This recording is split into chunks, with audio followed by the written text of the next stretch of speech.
Hello friends, I am Saket Kumar Misra from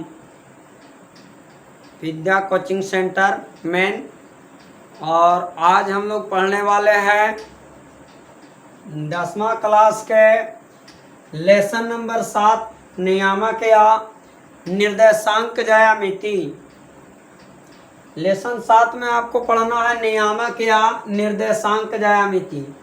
मतलब कि आप नियामक ज्यामिति कहिए या निर्देशांक ज्यामिति कहिए, एक ही बात हुआ। इसको हम लोग अंग्रेजी में कहते हैं कोऑर्डिनेट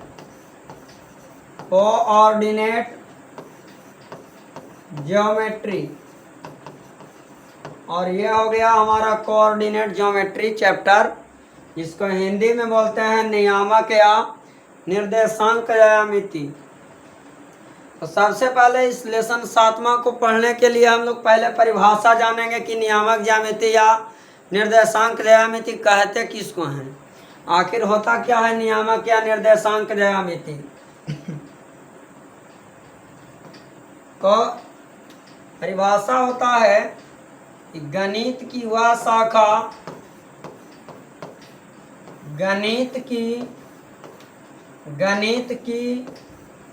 वह शाखा जिसके अंतर्गत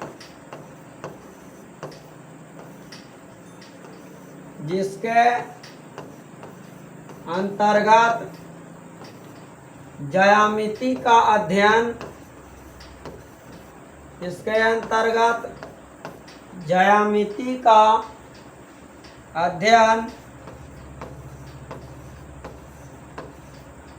बीजगणितीय माध्यम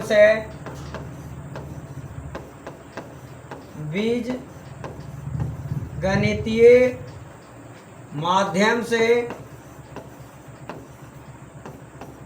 किया जाता है।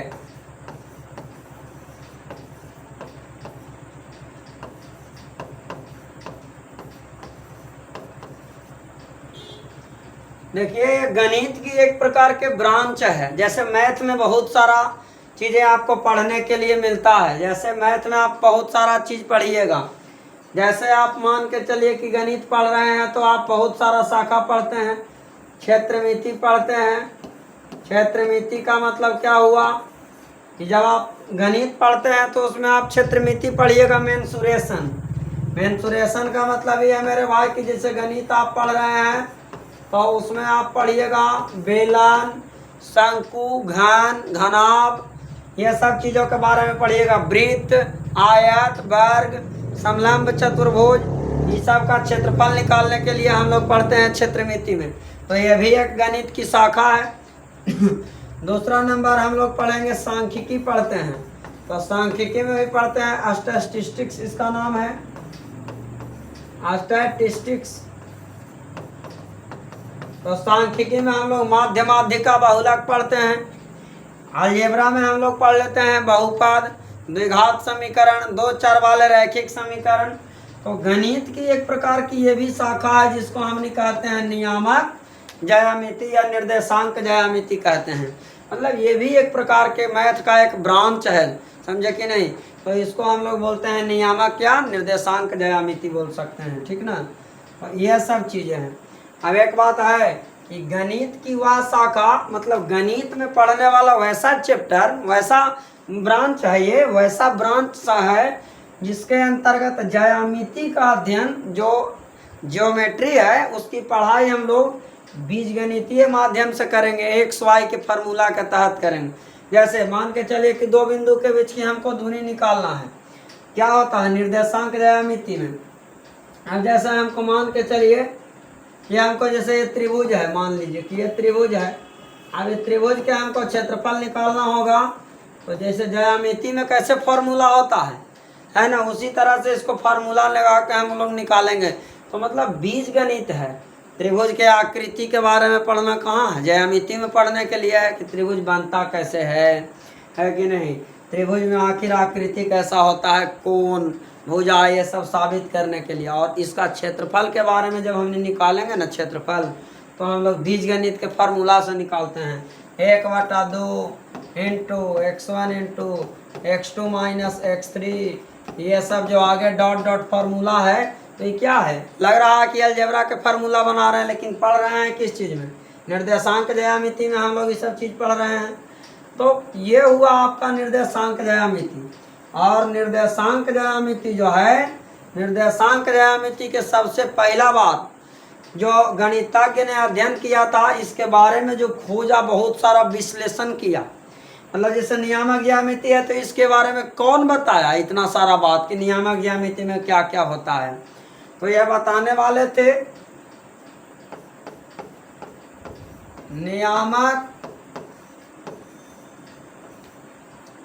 नियामक ज्यामिति का खोज या प्रथम अध्ययन, मैंने सबसे शुरू बार में इसके बारे में कौन बात बतलाए थे? 1637 ईस्वी में एक गणितज्ञ थे, 1637 ईस्वी में बताए थे। सबसे पहला बार वही इसको अध्ययन किए थे, इस चैप्टर के बारे में पढ़े थे और लोगों को जानकारी दिए थे। मैंने सब लोगों को बताए थे 1637 ईस्वी में, जिन गणितज्ञ का नाम है रेने देकार्ते। गणितज्ञ रेने देकार्ते, रेने देकार्ते ने किया था। रेने देकार्ते नाम के गणितज्ञ ने इसको खोज किए थे 1637 ईस्वी में, निर्देशांक ज्यामिति का।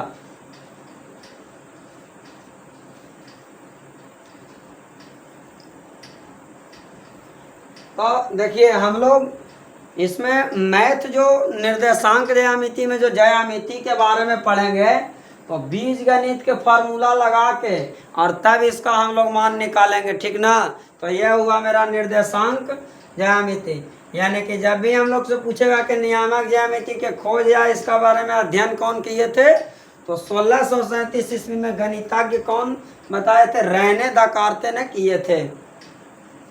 अब नियामक ज्यामिति में क्या होता है ना, नियामक ज्यामिति में जब भी आप पढ़िएगा, तो नियामक ज्यामिति में दो गो अक्ष के बारे में आपको जानना पड़ता है। नियामक ज्यामिति जब भी आप पढ़िएगा मेरे भाइयों, देखिए कोई भी स्टूडेंट पढ़िएगा तो नियामक ज्यामिति में आपको दो गो अक्ष के बारे में आपको जानना पड़ेगा। ये आपको एक खड़ा लाइन मिलेगा और यह एक आपको पड़ा लाइन मिलेगा नियामक ज्यामिति में, ठीक है ना?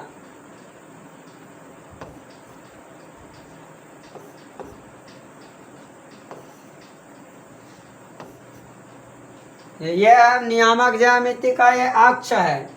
एक ऐसे लाइन खींचे हैं, एक ऐसे लाइन खींचे हैं और एक ऐसे खड़ी लाइन खींचे हैं। इस लाइन को हम नहीं बोलते हैं क्या? इस लाइन को हम नहीं बोलते हैं एक्स अक्ष।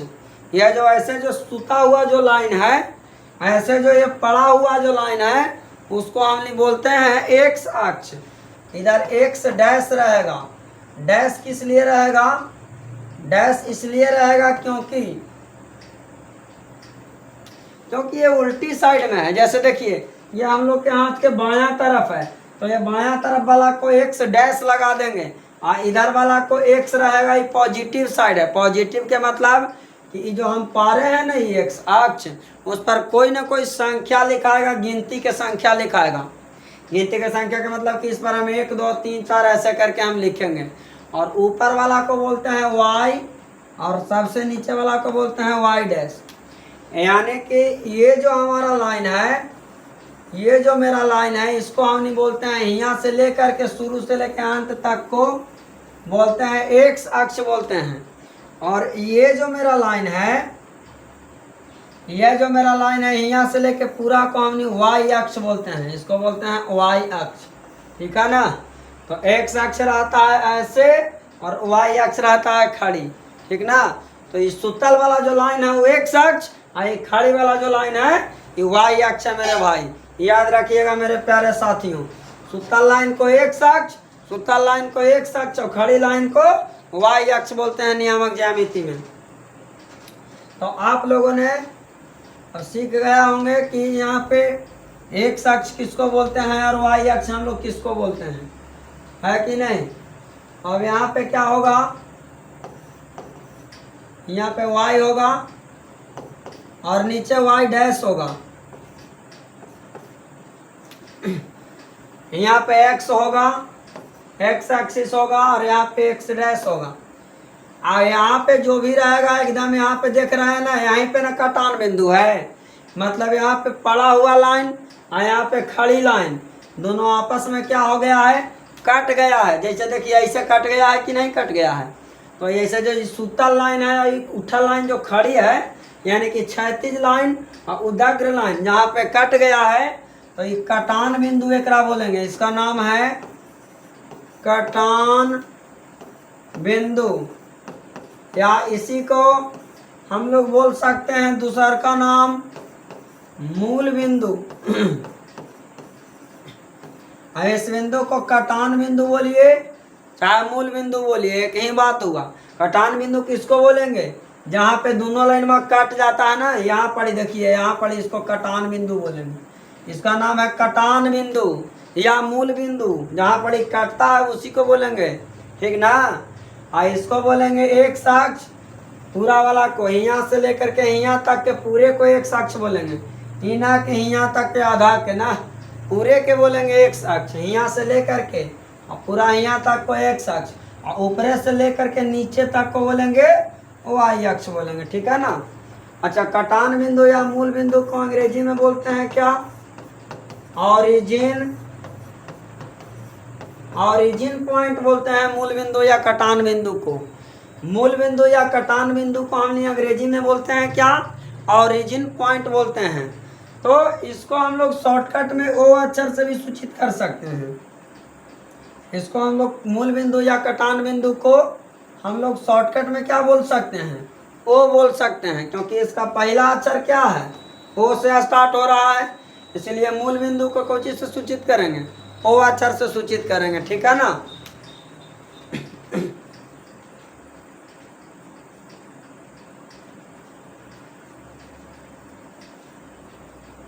मूल बिंदु या कटान बिंदु को ओ अक्षर से हम लोग सूचित करेंगे। और यहाँ पे क्या हो जाएगा बाबू कि कोई ना कोई गिनती के संख्या लिखाएगा, देखिए कैसे, और बराबर बराबर दूरी पर माप के। अब जहाँ से भी हमको चलना होगा तो मूल बिंदु से चलेंगे, हमको इधर इधर भी जाना होगा तो हम मूल बिंदु से ही चलेंगे, ऊपर भी जाना होगा तो मूल बिंदु से चलेंगे, नीचे भी जाना होगा तो मूल बिंदु से चलेंगे, और बाएं ओर भी जाना होगा तो मूल बिंदु से ही चलेंगे। तो ये हो गया हम लोगों का इस तरह का। तो यहाँ पे हो जाएगा मूल बिंदु या कटान बिंदु। अब हम लोग देखते हैं इसी आकृति को आगे की ओर।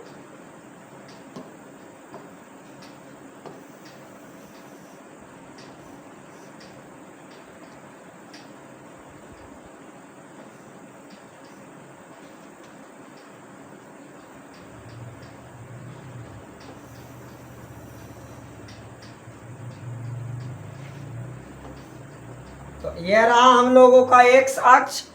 ये जो पड़ा हुआ जो लाइन है, ये पड़ा हुआ लाइन को क्या बोलेंगे, एक्स अक्ष। और ये जो खड़ी लाइन है इसको हम लोग बोलेंगे वाई अक्ष। ई वाला के बोलेंगे वाई अक्ष, ई वाला जो खड़ी है इसको वाई अक्ष, और ई वाला को बोलेंगे एक्स अक्ष। यहाँ एक्स इन्हें बायां साइड रहता है ना, बायां साइड देखिए, जैसे बायां साइड रहेंगे तो कोई भी साइड उल्टी होता है, इन्हें मैं मुंह कर लेंगे तो बायां मेरा इधर हो जाएगा। तो बायां तरफ जो भी होगा, बायां चीज जो भी होगा वो माइनस में लिखा जाता है नियामक ज्यामिति में। जो बायां साइड होगा ना उसको माइनस में लिखते हैं, और जो नीचे साइड होगा ना उसको भी माइनस में लिखते हैं, ठीक ना। तो इधर लिख देंगे एक्स डैश, ऊपर लिखेंगे वाई और नीचे लिखेंगे वाई डैश, यहाँ पे ऐसे लिखेंगे।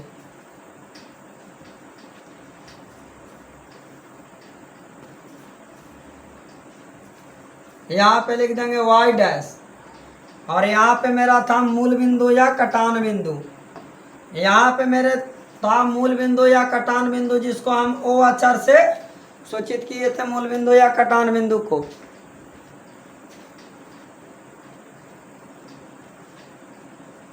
मूल बिंदु या कटान बिंदु को ओ अक्षर से सूचित किए थे।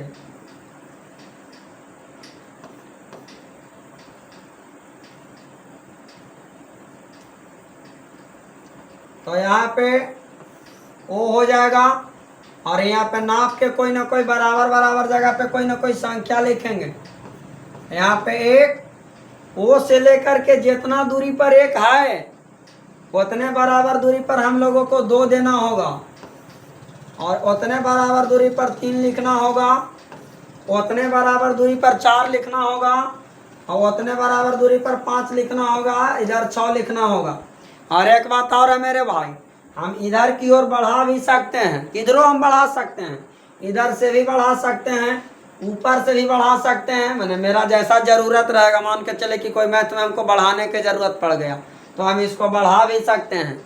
और ऐसा नहीं कि मतलब हम खाली इधर से ही बढ़ा सकते हैं एक्स अक्ष को, हम एक्स अक्ष को भी बढ़ा सकते हैं और वाई अक्ष को भी बढ़ा सकते हैं।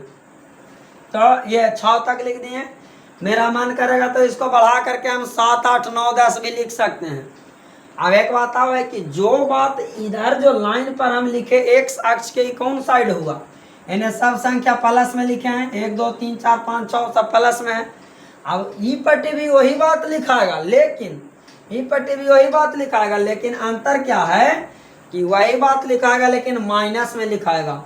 और यहाँ पे हो जाएगा क्या, और यहाँ पे हो जाएगा -1 और वही बराबर दूरी पर माप के यहाँ पे -1 हो जाएगा और उतने बराबर दूरी पर -2, उतने बराबर दूरी पर -3, उतने बराबर दूरी पर -4।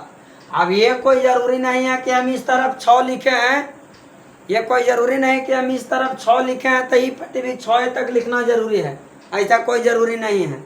लेकिन हाँ एक बात याद रखिए कि एन जब प्लस में लिखाएगा तो एन वाला माइनस में लिखाएगा और ऊपर वाला जो हम लोग लिखते हैं, ऊपर वाला जो हम लोग लिखते हैं वो माइनस में लिखाता है, सॉरी ऊपर वाला प्लस में लिखाता है, ऊपर वाला हम लोग प्लस में लिखेंगे। जैसे देखिए 1 और बराबर दूरी पर एकदम मूल बिंदु से होना चाहिए, 1 के बाद 2, 2 के बाद 3। अब वही बात 1, 2, 3 और ऊपर भी जा सकते हैं, मेरा मन करेगा तो 4, 5, 6 भी लिख सकते हैं, ठीक ना। वही बात लिखाएगा, नीचे लिखाएगा तो यहाँ पे लिख देंगे -1, -2, -3, -4। तो ऐसा नहीं कि इधर हम 6 तक लिखे तो नीचे भी 6 तक लिखना जरूरी है। और ऐसे ऐसे होता है नियामक ज्यामिति का एक्स अक्ष और वाई अक्ष, याद रखना है। अच्छा एक बात और है, नियामक ज्यामिति में एक्स अक्ष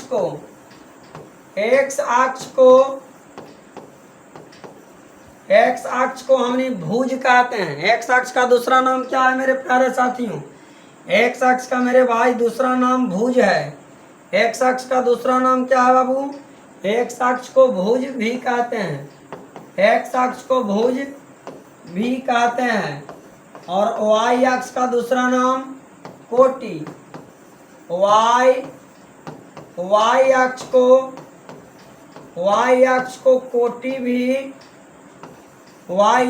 कोटि भी कहा जाता है। याद रखिएगा, एक्स अक्ष को भुज कहेंगे, एक्स अक्ष को हमने भुज कहेंगे और वाई अक्ष को क्या बोलेंगे? कोटि। एक्स अक्ष को भुज कहेंगे तो वाई अक्ष को क्या बोलेंगे? कोटि। भुज रहता है ऐसे पड़ा हुआ लाइन और कोटि रहता है ऐसे खड़ा लाइन रहता है। तो ये हुआ हम लोगों का भुज और कोटि की जानकारी। अब याद रखिएगा, एक होता है चतुर्थांश पढ़ने के लिए आप लोगों को क्वाड्रेंट्स।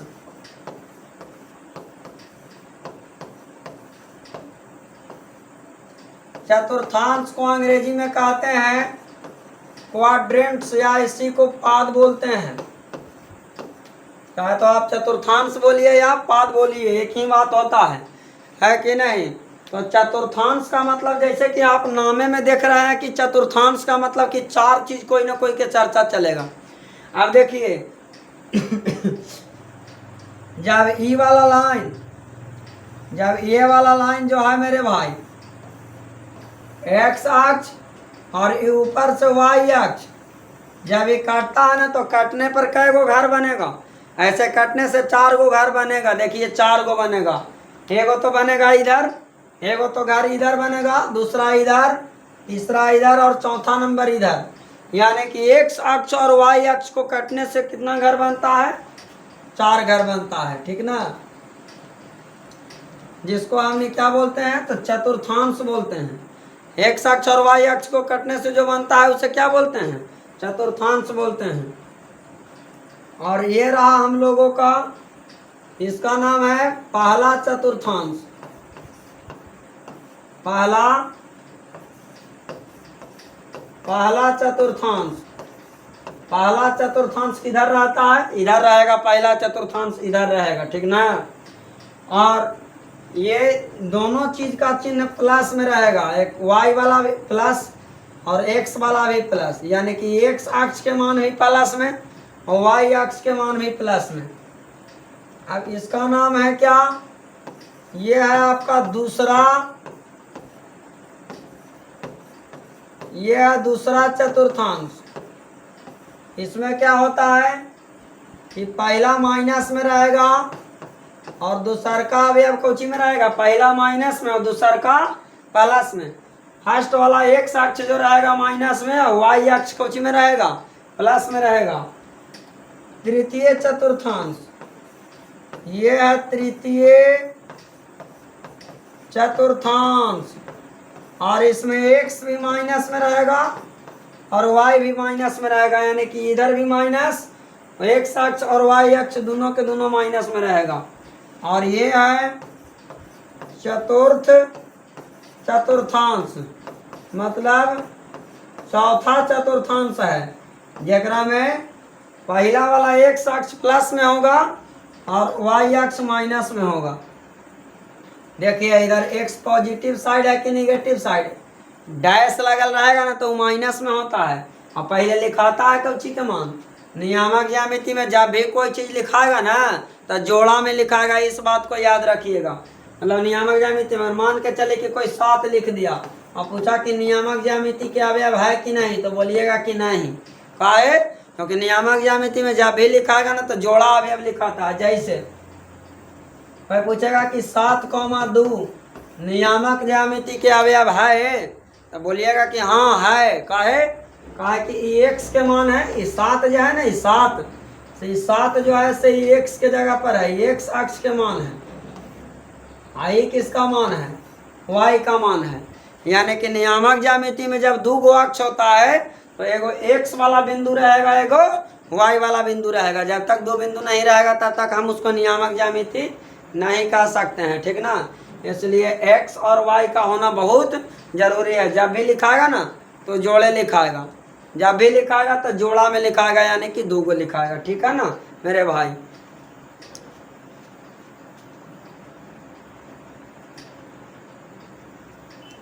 नियामक ज्यामिति में जब भी लिखाएगा तो जोड़ा लिखाएगा। इस बात को याद रखिएगा सब कोई। क्योंकि देखिए जब तक कि 2 गो नहीं रहेगा तब तक हम कैसे कह सकते हैं कि एगो एक्स के मान है, एगो वाई के मान है? क्योंकि अक्ष कै गो होता है? 2 गो होता है। एगो एक्स अक्ष होता है और एगो होता है वाई अक्ष। तो दोनों के लिए एक एक बिंदु होना चाहिए ना, एगो एक्स के लिए एगो वाई के लिए, तब ना होगा नियामक ज्यामिति के बिंदु। अकेले 5 कहीं लिखा रहा तो नियामक ज्यामिति के बिंदु नहीं हो सकता। हाँ 5,-3 रहे तो ये है नियामक ज्यामिति। एक में पहल का एक्स के मान होगा और दूसर का वाई के मान होगा। पहल का जो होगा 5 जो होगा वो एक्स के मान होगा और दूसर का वाई के मान होगा। ठीक ना, और हमेशा याद रखिएगा पहले एक्स रहेगा और फिर बाद में वाई रहेगा। पहले एक्स रहेगा और फिर बाद में वाई रहेगा। ठीक ना,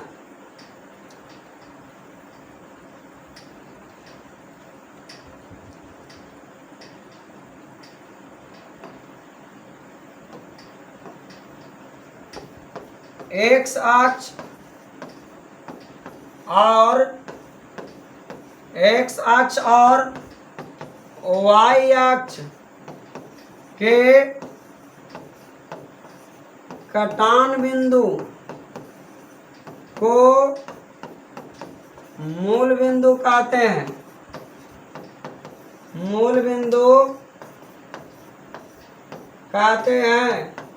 आप लोगों ने देखा कि मूल बिंदु जो है से कहाँ पड़ी है, ये कहाँ है मेरा मूल बिंदु, वो से, क्योंकि हम पहले बता चुके हैं कि मूल बिंदु कहाँ पड़ी रहता है। हम पहले आप लोगों को बता दिए हैं कि मूल बिंदु कहाँ पे होता है।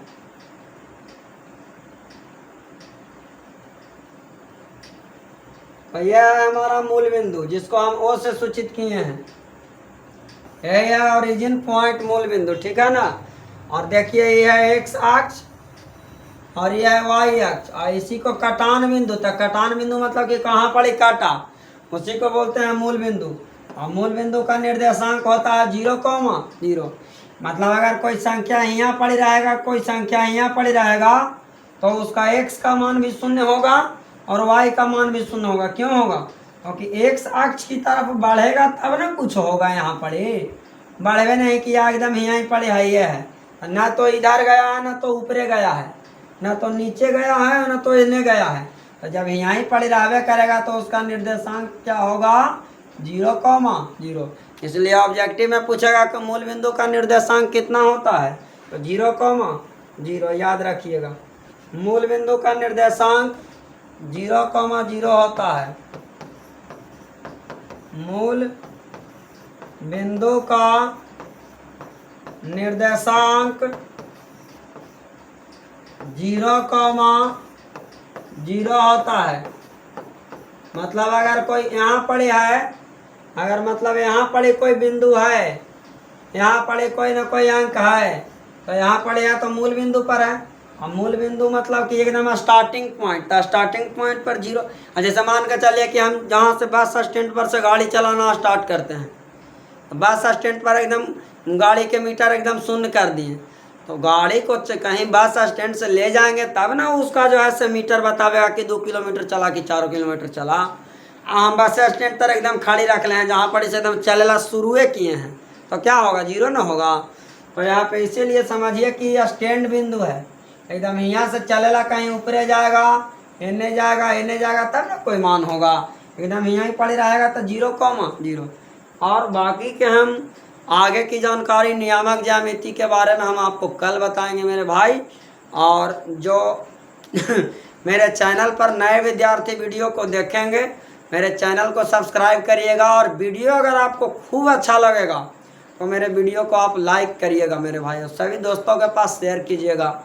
जय हिंद, जय भारत।